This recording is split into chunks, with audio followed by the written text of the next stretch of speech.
Welcome back into the Sports Bash. Josh Hennig filling in for Mike Gale here on 97.3 ESPN. It's a TGIF Friday, and it's exciting to have back on the show. He is going to be the co-host of the brand new ESPN radio morning show, 6 to 10, right here on 97.3 ESPN. He's also a guy who's worked in South Jersey, Zubin Mehenti. He worked at NBC TV 40, and now he's going to be your morning show host every Monday through Friday right here on 97.3 ESPN. He joins us now on the Boardwalk Honda Hotline. Zubin, how you doing this Friday? Good. I don't know if I mentioned this the last time I was on. I was actually trying to think of the very first story I ever covered, a sports story at NBC 40, which really would be the first story I pretty much had covered professionally in my life. I'm 42 now. I was at NBC 40 from 2000 to 2001. It was one of my first jobs out of school.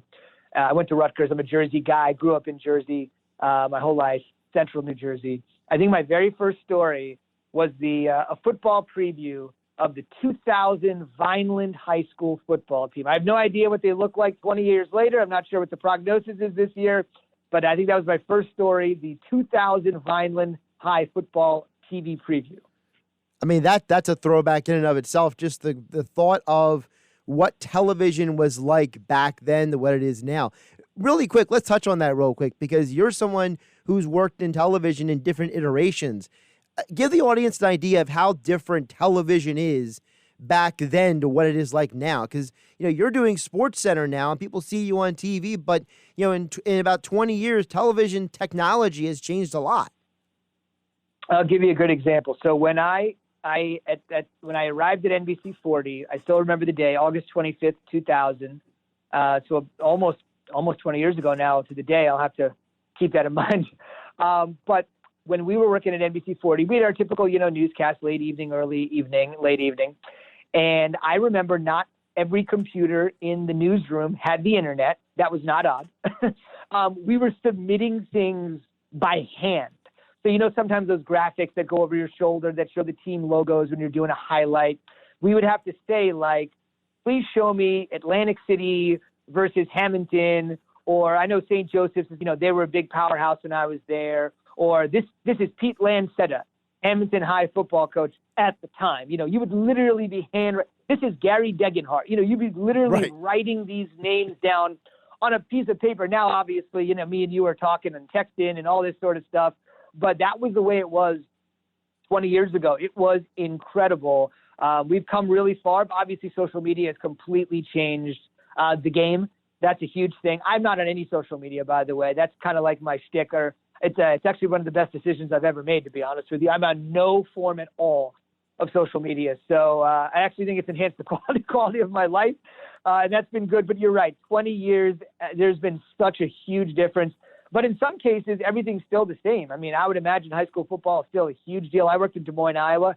After I worked in South Jersey, high school football was a gigantic deal. We won't be talking about it too much on our show, but I do believe, as the old politician Tip O'Neill used to say, all politics is local and all sports is local. At the end of the day, you might be talking about, are we going to keep in the NBA bubble? Can hockey's double bubble work? Is the NFL okay without a bubble? Is baseball okay without a bubble? Maybe, maybe not. But at the high school level, it's going to be made on a county-by-county decision to play high school football. And I don't think Phil Murphy can come out and say we are or aren't playing high school football. I think you're really going to see it in the individual towns and districts. And that's what makes local sports really cool. You control your area because you know it better than anybody. I don't know what I'm more impressed by, your memory of your time down here, the fact that you're so keenly in tune with the governor's name, or you pulled a Tip O'Neill quote from the 1980s out of your back pocket. I mean, you're firing on cylinders today, and I think this gets back to what people are going to expect in the morning show, Hunter. Well, I will say one thing. He did say Central Jersey, and I'm a big believer, and there's only South Jersey and North Jersey. There is one big debate when it comes to this state. Is there Central? I don't think there is. I certainly think there is. Zubin, you want to weigh in here? Well, it's funny. As you know, central New Jersey to most people is just in between New York and Philly. Right? So I have to make sure we give ourselves some level of, we do exist. We are out there. No, but I grew up in a town called East Windsor, which is in Mercer County. It's not too far from where you guys are. I mean, I absolutely loved living down there. It's just such a beautiful place. And it's funny, having grown up my entire life in New Jersey, because there's beaches all along where we live in central New Jersey, I never really made it down to the shore area where you guys are. I loved it. And I absolutely wish I could get back a little bit more, but it's quite a bit of a ride to get all the way down there. But it was one of those things where I think if you look at it, I'm happy to say that I thought we had some great people come through there.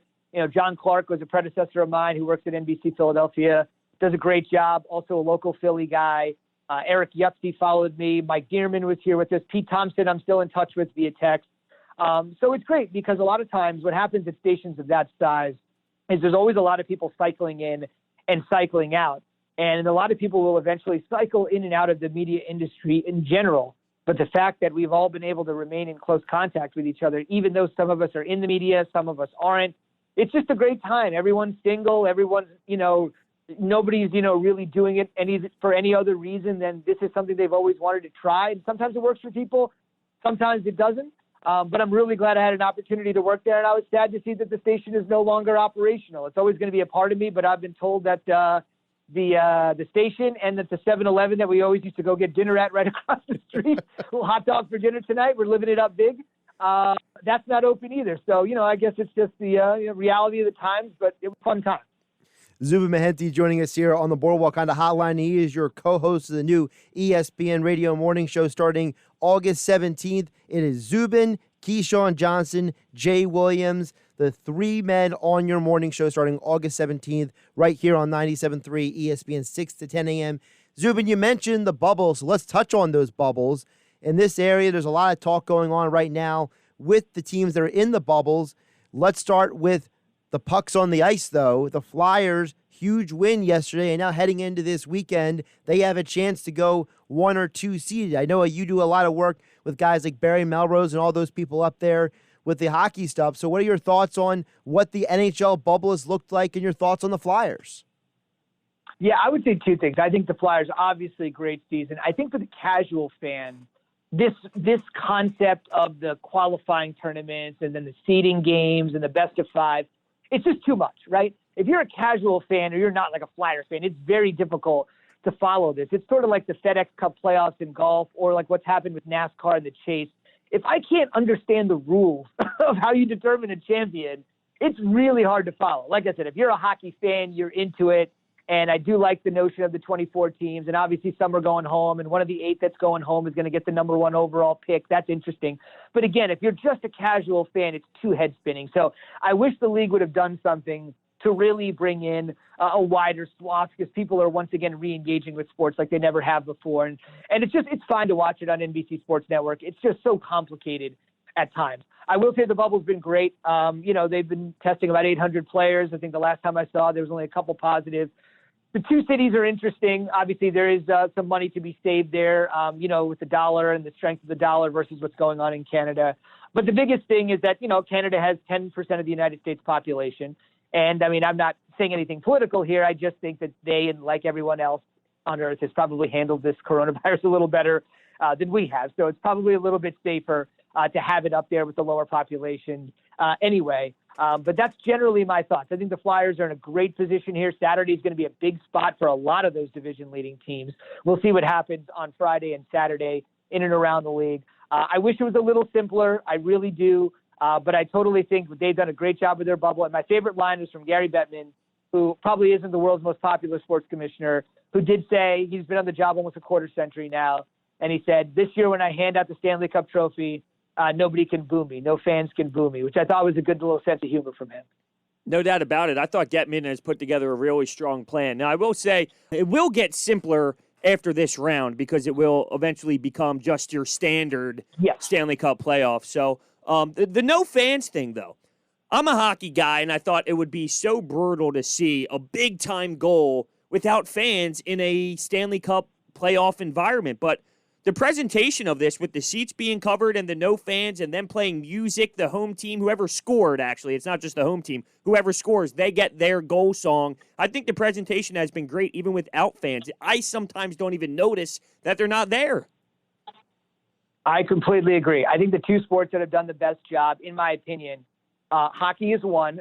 Television product has always looked good. And you're right. The way that they've kind of cordoned everything off is great.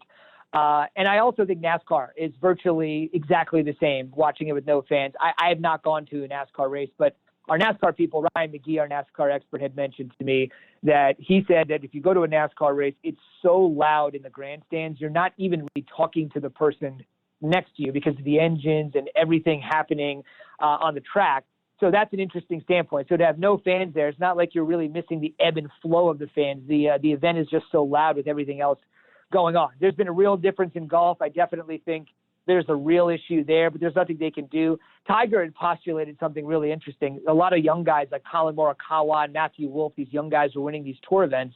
And Tiger actually weighed in and said, you know what? Part of the reason I think they're doing so well is that when they played in college, Morikawa at Cal and Matthew Wolff, former NCAA winner at Oklahoma State, Tiger said basically nobody's really following these guys playing collegiate golf. So when they get to the PGA Tour and nobody's there following them, it's no big deal to them. You know, other guys like Tiger, Phil, Koepka, these guys are, Rory, they're working off the energy of the crowd. I mean, somebody has watched Tiger hit practically every shot since the 90s, right? I don't think there's a shot Tiger's hit on the course since the 90s on the PGA Tour that somebody wasn't there at some point or another almost to watch. So I think golf is struggling. We'll see what happens with the NFL and college football. The show will launch 12 days from week 0. I think the NBA has lost a little bit of it with no crowd. And then obviously you could take it or leave it with the cardboard cutouts in baseball. So the one thing I will tell you, I think that the Rockies have done that's really cool. Everybody's got a different experiment. The Rockies are putting former legendary Rockies behind home plate. So like when you see a pitch come, you're like, oh, that's Todd Helton's goatee. I remember that so well when I used to cover Todd Helton. So every team's taken it a little bit differently. But I think you're right. Hockey has really been able to adjust quite well. Speaking of the bubble, Zubin, one of the sports also in the bubble is the NBA. And, you know, the NBA I thought is really cool with the virtual fans and how, like Hunter was saying, for the NBA, they're playing like the home arena sound. And even the Sixers, Tobias Harris, joked that the other night when they won, he said, it was a home game, so we had the win. So it seems like the players are also playing up to it as well. You know, sometimes the Blazers, they come out and they wave to people there, even though there's nobody there. So it seems like also in the NBA, the players are having fun with the whole virtual fan not there situation. It's tough because, when Giannis is streaking to the hoop, he had a couple of ridiculous spin moves yesterday when we were watching him. You know, there's really not much there. Obviously, they lost to the Nets the other day in a huge upset when Giannis only played the first half. But you have a big fear the deer sign as Giannis is, streaking towards the hoop. Like you said, they're sort of making it a home court feel. What's tough for the Lakers and the Bucks, who have obviously both clinched the 1 seed, is Game 7 of the NBA Finals would be October 13th if it were to happen. And obviously, you work all season long to get home court and play well pre-pandemic and afterwards. And obviously, home court really won't manifest itself. So even the teams that have earned the top seed, you'll get an easier playoff matchup. And I'm sure the Lakers would rather play John Morant and the Grizzlies than see the Nuggets or the Clippers until they have to see those two teams. But there is something that's lost with the bubble and the fact that you won't be able to accentuate that home court advantage. The other thing I would say to your point is I think is a really good one, which is, look, let's just take the Clippers because or the Sixers. I mean, obviously the Sixers are decimated now with this Ben Simmons injury, but let's just say that, the Sixers were to make some sort of miraculous run. If you win the NBA Finals, you'll be in the bubble for 2.5 months. If you're a player, you can eventually have your family there. If you're a coach, you can't have your family there at all at any round. But if you win the NBA title, and it takes you 2.5 months to do it, to me, I mean, I'm not there. We have people there, but I would say as a trade-off, like the Clippers are a great example because they've never been to the Western Conference Finals. If the Clippers were to win the NBA Finals for 2.5 months of work, yes, it's arduous. You're away from your friends and your family, emotional. It can get a little lonely. It's a little strange. You have to really curtail your habits. But if you can do it for 2.5 months, you can call yourself an NBA champion for the rest of your life. And that's a good trade-off, right? No doubt about it. Now, you brought up the Sixers, and obviously with Ben Simmons out right now, we don't have a timetable on when he's got to return. Let's just hypothetically say that he will not be available for the first round of playoffs, and the Sixers are matched up with, let's say, the Celtics. Do you think that with Joel Embiid, Tobias, Al Horford, that they can win that matchup based off of their size? I do. I love numbers in sports as much as anybody. But last night on Sportcenter, when I was working with our crew, we ran obviously a story, and then, Brett Brown's comments about how well he was playing, all this stuff. But this is where I think sometimes we get the numbers get the best of us. So we run a little story on Ben Simmons. He's hurt. Here's Brett Brown. And then after, we always have to come up with some sort of crazy metric, right? That's like the new thing. I don't want to go back to 2000 when I was writing things on a piece of paper and didn't have the internet. But in 2020, sometimes we're going a little overboard. So, for example, I'm sure you've seen the stat that when Simmons and Embiid are on the floor together, they're actually more effective when Embiid's on the floor and Simmons isn't. And we kept hammering home that point. And I never like to question our guys and they come up with great numbers, our guys and gals. But it's just like, pump the brakes here.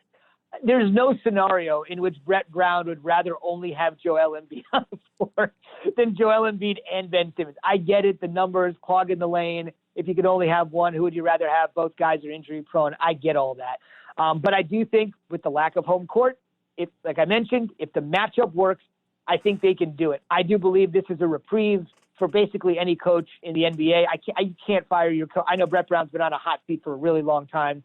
But because of the circumstances of where we are and what's going on, I think every team I wouldn't say gets a mulligan or a pass, but you do what you can. But for a team like the Sixers that wasn't angling for home court in the first round anyway, they seem kind of meandered around that sixth spot and have been for a while or in and around that spot. The fact that you don't have home court advantage and there aren't going to be any fans there, I think that could actually bode well for a super talented team that just doesn't have the wins to show for it. Zubin Mehenti has been joining us here on the Boardwalk on the Hotline here on 97.3 ESPN, the new ESPN radio morning show, 6 to 10, starting August 17th. Zubin, Keyshawn Johnson, Jay Williams. You can hear it right here on 97.3 ESPN. Zubin, before we let you go, give us a little idea about what people can look forward to with the morning show. Obviously, it could be a very different style and flavor than people maybe are used to in the past for the last 20 years. No doubt. And their formula worked. But at the same token, if we could have half as much success as they have had, we'd take it right now. I'd sign. But obviously, we can't be them because we're us. We have to be who we are. It's a pretty unique combination, whatever euphemism you want to use. You don't see three dudes like us on Sports Talk Radio very often. So that's something we're certainly cognizant of. But the reality is the show is still about sports. I mean, that's the number one thing. And for me, it's just like I told you, getting the best out of these guys. They have great stories to tell. And we want to make sure they can relate that to the modern day. I don't need these guys going back into the old arc. And back in my day, I get all that. They had some great stories, but you got to relate it to today's athlete. And I think because these guys are different, we'll have some disparate opinions. I also think three people, as you guys know in the radio business, can be challenging for the production staff. It can be challenging for the host, but it's much better for the listener. And at the end of the day, all that matters is what's important to the listener. The other stuff you just work out. The listener is most important. And so having three guys, I think, is going to engender a lot of different conversation in the way that it's going to be similar to the two previous iterations. We're going to talk football. And we're going to talk football pretty much the entire show. Like I said, we do launch on the day of the NBA playoffs, and the NBA is big, but it's predominantly going to be an NFL and college football show. And, I asked Key the other day what he thought about Doug Peterson and COVID, and he had a response I never really expected. I said, look, Doug Peterson, former Eagles quarterback, head coach, isn't it a little bit strange if he won't be able to connect with Wentz? And Key was like, listen, bro, I've been in the locker room for a long time. It's all about the QB coach. And, are the Eagles one of the teams? I think this is one of the more fascinating stories in the NFL. I don't know if you guys have discussed this on your show because I know how big the Eagles are down there, of course, every year. But, on most teams, I would say the backup quarterback is not one of the 10 most important players on any team. Look, the Rams have put a ton of money into Jared Goff. Their backup is a guy named John Wolford. I don't care how smart Sean McVay is. He does not want to roll out there with John Wolford. But on the Eagles, I would say your backup quarterback, Hurts or whatever the situation is one of the 10 most important players on the team because obviously Wentz's inability to finish any campaign strongly or finish it at all. So, that's a unique twist we can talk about. Key, when you were with the Jets, who was the backup quarterback? He might say, I don't care. I said, well, if I'm the Eagles and I have Super Bowl aspirations and Howie's done such a great job putting it together, your backup quarterback, a guy you don't even think twice about, could be one of the most vital players on the team. So we want to make sure that we can have those conversations in and around teams that you care about and in and around teams that fans care about. And we'll see what happens August 17th. I'm looking forward to it. We don't know each other all that well, but I actually think that can make for some good organic radio as we sort of figure each other out. Absolutely. By the way, you can remind Key that I think the backup quarterback at that point when he was the Jets was Rutgers' own Ray Lucas. So you can rub that in his face if he doesn't remember Ray. How about that, Zubin? I will tell you, I went to Rutgers. So, we don't have a long list of guys that have made it to the NFL. he did a good job. And as you know, he's parlayed it to a nice media career, actually talking about the Jets. So that pit stop actually turned out to be worth it. Absolutely. Zubin Mehenti, Keyshawn Johnson, Jay Williams, starting August 17th, 6 to 10. You can hear the morning show every day right here on 97.3 ESPN. As all guests, Zubin Mehenti joined us on the Boardwalk on the hotline. Zubin, appreciate the time, and best luck with the new show. Anytime. Call me anytime. Love to talk to you guys.